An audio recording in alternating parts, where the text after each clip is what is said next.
Alhamdulillah. Assalamualaikum warahmatullahi wabarakatuhu. Ako nga pala si Jiper. Sa Islam ako ang pangalan ko ay Ab- Abdul Rafiq. Sa tagal ng panahon na sa dami kong katanungan, ngayon lang nasagot lahat ng katanungan ko pagdating sa faith o paniniwala sa Diyos. Kasi nasubukan ko na halos lahat. Talagang sinubukan ko muna lahat bago ko natagpuan ng Islam. Huling-huli ko na natagpuan ng Islam. At malaking pasalamat ko, alhamdulillah, kay Allah na ginabayan niya ako para matagpuan ng Islam, kasi ang dami kong nasayang na pagkakataon, ang dami kong nasayang na panahon. Dahil bata pa lang ako, naiisip ko na yun kung sino talaga yung Diyos. At naiisip ko na rin yung Diyos ng mga Muslim iisa lang. Pero sa Christian, nung Christian pa ako, tatlo yung choices ko kung sino yung pipiliin kong Diyos. Si Jesus, si Father, yung Ama, at yung Holy Spirit. Tatlo. Bali, meron pang Mama Mary. Madami kang pagpipilian kapag nasa Christian world ka. Ngayon, pati sa Bible, ang dami kong nababasa sa Bible na lalong dumadagdag sa katanungan ko tungkol sa kaisahan ng Diyos. Wala akong nabasa doon na Trinity, wala akong nabasa doon na Christian, wala akong nabasa na Bible. Halos lahat ng 10 Commandments makikita mo sa paniniwala ng Islam ng mga Muslim. Paniniwala sa Islam sa mga Muslim. Kung paano sumamba sa isang Diyos. Yung unang-unang commandments na na sumamba sa isang Diyos. Andun ka agad. Kaso sa Christian, meron kang mga choices. Ganon kagulo. Pansinin mo kung ang Christian ang pinakamaraming sekta ng religion. Pero isa lang yung Bible na pinaniniwalaan nila. Old tsaka New Testament. Bakit may Old tsaka New Testament? Paano nangyari yun? Kung mag-iisip ka talaga, kaya kailangan talaga natin ng kaalaman sa lahat, sa faith. Kasi hindi lang yung mundo yung pinaghahandaan natin, kundi pati yung kabilang buhay. Mas dun tayo mag-focus kasi para saan pa lahat ng pangarap natin dito sa lupa. Ang pangarap ko lang ngayon, makapunta sa langit or makaligtas sa impyerno. Kasi yun na yung ginagawa ko dito sa mundo Talagang puro kademonyohan na yung ginagawa ko mulat sa pool. Puro kalokohan. Wala akong disiplina sa sarili. Hindi ako nagdadasal. Hindi ako naniniwala sa Diyos noon. Ganun nakalala yung sitwasyon ko. So, laking pasasalamat ko dahil ang laki ng pinagbago ko. Talagang disiplina. Hindi lang sa mentalidad, hindi lang sa physical, pati sa faith. Kaya malaking pasalamat ko talaga. Allahu Akbar. Allah is the greatest. Talagang inuuna ko na ngayon ang Diyos bago ang pangarap, bago ang pamilya, bago ang pag-ibig.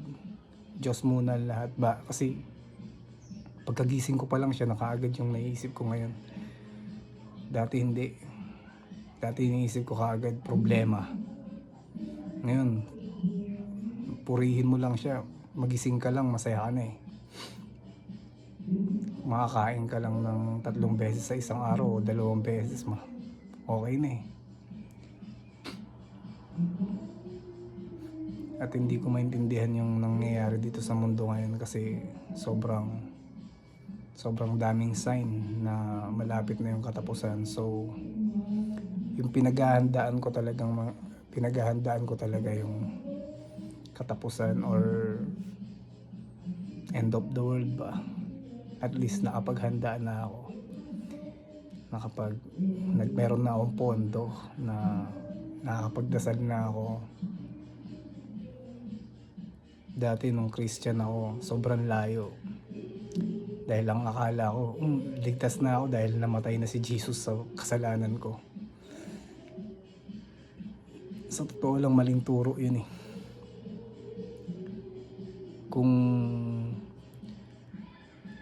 Kung sinagip niya lahat ng kasalanan ng tao, bakit pa siya nagturo na sumamba sa isang Diyos? Bakit pa siya nagsasabi na magrepent kayo, magsisi kayo, kung mamamatay din naman pala siya para sa kasalanan mo? Bakit? Kaya dapat ginagamit natin yung utak natin, yung bakit. Napakalalim na salita ng bakit. Bakit ganito, bakit ganyan. Dapat naiisip na natin sa religion pa lang natin, bakit tatlo, bakit. Ayun yung pinakamalalim na salita, bakit. Kaya kailangan natin aralin, magsaliksik. Ganun ang turo ng Islam. Lagi ka nagsasaliksik, hindi lang porket napasok ka na sa Islam alam mo na lahat. Hindi. Kailangan mag-aral ka kung ano yung aral sa tauhid. Marami kang pag-aaralan. Hindi katulad sa Christian na ang alam mo lang si Jesus sinave ka, yun na, tapos na. Kaya ang daming kalokohan kaya ang daming tukso pagdating sa Christians. Kung ano yung bawal, okay lang. Minsan naranasan ko pa nagsimba na lasing ako or may hangover ako. Ngayong Sabado, bukas simba, sige inom, tapos bukas simba, ganun ulit next Sunday. Every weekend, laging ganun, may alak, tapos hangover kinabukasan. Tama ba yun? Kung iisipin nyo lang, bakit na naman? Palalimin nyo na naman yung dahilan. Bakit? Oo nga, no? May sense? Kung walang sense yung sinasabi kong wala. Kung hindi ako nag-iisip ng bakit sa religion ko dati, hindi ako mapapasok sa Islam. Kasi talagang na-curious na ako, bakit? Oo, bakit? Bakit yung mga pastor nagbabalik Islam? Pastor na yun. Mga ministro. Tayo na ordinaryong tao na hindi tayo palagi nagbabasa ng Bible. Tapos kapag nakikipag-debate pa tayo, parang feeling pa natin na mas marami pa tayong alam sa mga pastor. Or sa mga ibang nagpipiling preacher mode tayo, nagiging pastor na bigla tayo kahit hindi tayo nagbabasa ng Bible, nagdadasal ng 3 beses sa isang araw. Real talk lang tayo. Kasi yun yung way ng Christian Sobrang inom kasiyahan, puro kasiyahan yung iniisip na ayun ba talaga yun? Ayun ba talaga yung sagot dun? Kaya sobrang dami ng tanong natin pagdating sa Christian, sa Bible. Sa Bible pa lang. Kung walang contradiction sa Bible, dapat yung tunay na pangalan ni Jesus yung nilagay nila sa Bible, hindi yung binago nila yung pangalang Jesus. Maraming Christian ang hindi alam kung ano ang tunay na pangalan ni Jesus. Yun yung real talk na naman. Mapapatanong ka na naman, bakit na naman? So madadagdagan yung bakit natin. Sa lahat ng Christian, alam kong totoo lahat ng sinasabi ko. Alam kong may sense lahat ng sinasabi ko kasi kung matalino naman tayo, kailan naging isa yung Trinity nga Simpleng logic lang. Tanungin niyo yung sarili niyo, 3, Father, Son, and the Holy Spirit. Tapos isa-isa. Kailan kayo naging isa ng tatay mo? Tsaka ang Diyos na pinaniniwalaan ng Islam yung may gawa ng langit at lupa. Hindi yung pinanganak, hindi yung kumain, hindi natulog, hindi yung takot sa tao. Hindi kailangan ng walang kailangan ng Diyos eh. Sobrang makapangyarihan siya, sobrang hindi siya pinanganak, ganun siya kalakas, ganun siya kadakila. So dapat alam yun ng mga Christian, ay yun nababaligtad sa Christian ang turo ng Christian eh. Kaya ang daming ligaw talaga. Ang daming hindi nagtatanong ng bakit kasi yun na yung nakasanayan, ayun na yung tinuro sa atin. Pero bakit yung mga pastor, pag nababasa tong Quran at nalalaman nila yung tunay na kasulatan, bakit bumabaligtad yung ba't bigla silang bumabalik sa Islam? Dahil nakikita nila ang katotohanan. Ako, bago ako pumasok sa Islam, 4 years or 3 years ko siyang pinag-aralan, pinagsaliksikan bago ako napasok sa Islam. Talagang inaral ko muna siya ng maigi bago ko siya pinasok. Akala ko kasi kahit na hindi ako magshahada, Muslim na ako. Ang tingin ko sa sarili ko noon, Muslim na ako kahit hindi ako nagshahada, kahit hindi pa ako Muslim. Ayun yung tingin ko noon eh. Nung Katoliko pa ako, dami kong kalokohan. Sobrang dami. Talagang puro kalokohan, as in. Buti nga medyo namulat na ako. Kaya kailangan talaga natin bakit. At sa lahat ng mga Christian na kapag nagsasaliksik sa Islam, mali yung magtatanong ka sa sarili mong sa Christian mismo. Kukuha ka ng impormasyon sa Christian mismo tungkol sa Islam. Dapat magsaliksik ka tungkol sa Islam. Base dun sa Islam mismo yung pupuntahan mo. Hindi yung pupunta ka sa Christian, na kapwa mo Christian, magtatanong kayong dalawa. Ang gulo ng religion nila, ang gulo ng sinasamba nila. Parehas kayong Christian pero wala kayong alam sa Islam. Dapat magtanong ka sa Islam. Kung gusto kong malaman yung Christian, magtatanong ako sa Christian, hindi sa Muslim. Nagigets nyo ba? Bakit na naman? Dadagdag na naman yun. Kaya kailangan natin ng talino sa religion. Yun lang yung makakaligtas sa atin eh. Kailangan natin ng kaalaman, hindi yung ay sanay na tayo dyan sa ganyan. Hindi. Kasanayan na natin eh. Sanay na tayo dyan. Sanay na tayo sa ribulto. Diba? Ganun yan eh. Yung iba sa ribulto. Kung papakaisipin mo lang yung ribulto talagang gawa lang ng tao, pero kung nasunog yung bahay nyo tapos may ribulto, ililigtas mo yung ribulto. Eh yung ribulto nga hindi niya kayang iligtas yung sarili niya. Bakit? Gawa lang ng tao. Bakit? Dapat pagganahin natin palagi yung bakit sa sarili natin. Kasi nakikita ko yung sitwasyon ng mundo natin ngayon. Pansinin nyo yung mga Muslim country or Palestine, yung ginagawa nila sa Palestine. Paano kung sa atin na nangyari ang mga yan? So ako naghahanda lang ako. At syempre kinakalat ko yung kaalaman ko para maintindihan nyo kung bakit ako naging Muslim. Kasi sawang-sawa na ako sa mga turo na walang kasagutan. Ang dami kong tanong na walang nasagot sa Christianity, sa Hinduism, sa Satanismo. Nagsatanismo na ako, totoo. Ayun yung real talk dyan. Talagang naniwala na ako. Halos ang dami ko nang nakikitang mga kababalaghan nung time na naniniwala na ako sa demonyo. Dahil ayun na yung mundo ko eh. Puro kademonyohan na. Puro kalokohan na. Puro bawal na yung ginagawa ko. Puro mali. Pero tingin ko tama. Isa pa yan sa Christian world. Dahil nga ang iniisip natin, naligtas na tayo ni Jesus Christ. Kaya tayo gawa ng kasalanan.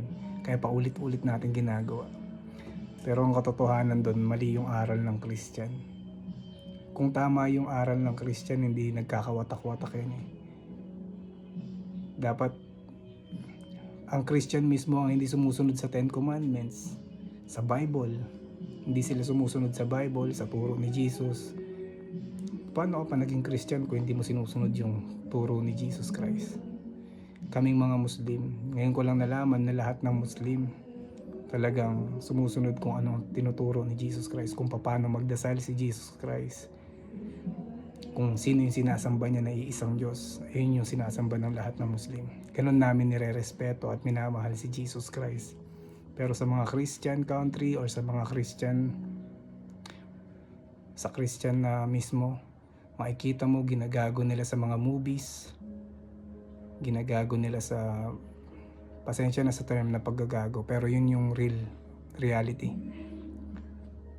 Ginagawa nilang comedy yung sinasamba nila, okay lang sa kanila, hindi nila pinagtatanggol yun. Ayun ba yung Christianity? Hindi nyo ba nagigets lahat ng sinasabi ko? Dapat bakit ko sinasabi lahat to? Kasi nakikita ko lahat ng mali sa Christian. So kung nakikita nyo mali yung Muslim, bakit namin sinusunod si Jesus Christ? Kung paano manamit si Jesus Christ, ganun manamit ang Muslim. Kung paano manamit ang mga babaeng Muslim, ganun manamit kung paano manamit si Virgin Mary, ganun manamit ang lahat ng Muslima na babae. Kaya nagigets nyo ba kung ano yung kaibahan? Wala akong nakita sa club na Muslim. Wala akong nakitang umiinom ng alak sa kanto na Muslim. Kung bibilangin natin yung kamalian sa Bible at sa religion, at maglalagay tayo ng blackboard, magbibilang tayo kung sino yung sumusunod sa Ten Commandments, kung ano yung mali sa Bible, siguro sobrang dami. Makikita nyo kung ano yung kaibahan. Yung mga tanong natin dapat nilalagay din natin sa isip talaga natin. Yung talagang hinahanap talaga natin yung kasagutan. Hindi yung kung ano yung nakasanayan, yun lang. Paano yung kaligtasan natin? Kaya nga tayo nandirito, tinetest tayo eh. Tinetest tayo kung hanggang saan yung faith. Sa totoo lang, ang mga ngayong naging Muslim na ako, ngayon ko naranasan yung totoong pagsamba. Hindi yung pupunta ako sa loob ng church. Pagdating ko sa loob ng church, ang daming mga sexy na suot, ang daming labas yung cleavage. Kaya napapansin ko minsan pag pumupunta ako ng simbahan, puro chicks lang yung titingnan ko eh. Puro chicks. Minsan magtitrip ako, mambabanat pa, mga kasama yung mga tropa. Real talk lang tayo. Kung naranasan nyo yan, magtanong na kayo sa sarili nyo. Kaya yung kaibahan talaga iba. Kaya lahat ng magtatanong sa akin na Christian or mga kakilala ko, bakit di nyo tanungin muna kung ano talaga yung paniniwala nyo? Kasi ako, mulat na ako eh. Sa dami kong pinasukang religion, or nag-Hindu, nag-Buddhist, nag-Satanismo, nag-Christian, nag-Katoliko, halos lahat. Pero nung wala na ako, no choice na ako, tinignan ko tong Islam at inaral ko talaga, sinaliksik ko. Lahat ng tanong ko nasagot. Sobrang sakit sa pakiramdam na minamaliit ko yung Islam noon. Ngayon, tingnan mo, bumaliktad ako dahil doon ko nakita yung katotohanan. Napakasama ako noon. Pero alhamdulillah, Allahu Akbar, napakabait talaga ni Allah. Pinagbibigyan niya tayo. At sana gabayan din niya kayong lahat. Maraming salamat.